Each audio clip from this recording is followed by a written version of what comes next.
$2 billion, 350 acres, announced late June 2018, a new entertainment center, Planet Oasis, is coming to Delaware, Ohio. Planet Oasis is going to be 30 minutes from the heart of downtown Columbus and is currently set to partially open in December of 2019. Set to include a saltwater lake, indoor roller coaster, extreme sports facility, an esports arena, a health and wellness center, and much more, this will be a huge undertaking by Blue Horseshoe Ventures, possibly providing competition for other theme parks already established in the state, Kings Island and Cedar Point. Cedar Point is pretty famous here in Ohio. I think everyone kind of knows Ohio for Cedar Point and like the Top Thrill Dragster and stuff like that. So I don't think Cedar Point will be affected too much, but I think it's still a great, to have it established here. Facebook page Protect Delaware County from Planet Oasis is a group that openly opposes the project on the basis that there will be a loss of a comfortably sized community, loss of rural atmosphere, and unbearable increases in traffic. The average daily traffic count was almost 90,000 on I-71 at the US 36 State Route 37 interchange, said Ohio Department of Transportation Representative Nancy Burton, according to the Columbus Dispatch. Burton also said ODOT has yet to receive the requested traffic impact study from the developers. I think that traffic will definitely increase a lot in an already busy area. If it's going to increase their commute time by so much, I do think that they have a reason to be a little upset about it. I think that, yes, since Cedar Point is so close, I think that keeping it as an outlet would be fine. And I don't know, maybe it's not exactly plausible to turn into a resort area. Just keep it as the outlet, I think would be good. Planet Oasis brings about mixed feelings in the community, and only time will tell its true impact on Central Ohio. I'm Julia Vogel for BuckeyeTV. Planet Oasis is not the only thing getting involved in big money. Ryan Day is getting paid a substantial amount for his 6-week performance as OSU's head coach. He will get $487,000 more in his September paycheck. He is already receiving $1 million a year. In 6 weeks, he has earned about what he normally makes in 6 months. The football season is in full gear. One person is coming back. Nolan Harmon has more. This summer, Ohio State football fans and students were shocked at the allegations that head coach Urban Meyer knew about the alleged abuse of Zach Smith, the former wide receivers coach, and his wife Courtney Smith. I'm going to go around campus asking students what their thoughts on Coach Urban Meyer is and the suspension in general. Urban Meyer was suspended for 3 games. Did that suspension come as a surprise to you? I think it was a little bit surprising, but I think if you're an Urban Meyer fan, you can't really be upset with a 3-game suspension given what was done. Justifiable in terms of, I think 3 games was, he got let out a little easy. Felt like kind of shocked by the whole situation to come. Did you feel that the 3-game suspension was a proper punishment or no?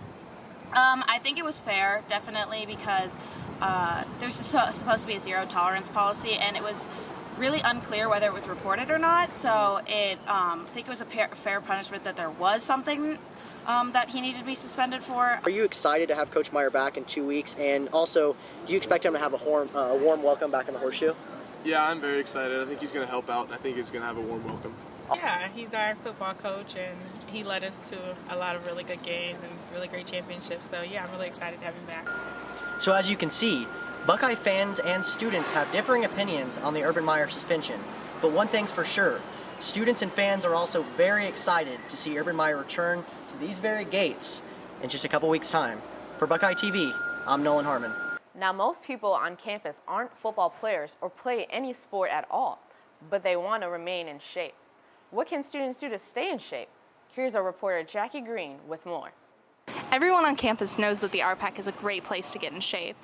But with the facility being one of the largest rec centers in the nation, boasting over 27,000 square feet of fitness space, it can be easy to overlook some of its many features. I'm here to take a deeper dive into exactly what the RPAC has to offer. We offer something for everyone from group fitness classes, yoga, Zumba. Students should know that fitness classes are part of their rec sports membership, so you can drop in any class, and we offer over 100 a week. You don't have to do anything, just show up with your Buckeye ID. We have lap swimming whenever the building's open, so if you haven't tried that yet, there's always a pool open. We also have a whirlpool spa that students can use, and it's right off the locker room. We have a lot of indoor basketball courts, indoor turf, and then a full scope of programs that people can participate, and we're open from 5:30 in the morning until 2 a.m. So it doesn't matter what time you want to work out, you can always find a facility that you could use. So no matter how you prefer to work out, you can always find a place on campus to reach your fitness goals. I'm Jackie Green for Buckeye TV, signing off. For those who do love the RPAC and athletics, watching a men's soccer game can be just as exciting as being in the sport. The Ohio State men's soccer team faced off in a close one versus USF at home on September 7th. For more, we go to reporter Alex Tomko at the game. The Ohio State men's soccer team season is in full swing, with the Buckeyes looking to improve on their 1-3 start versus South Florida. The team has undergone some major changes since last season, returning only 6 starters and hiring new coach Brian Masonoff to replace former coach John Bloom, who was at the helm after 21 seasons.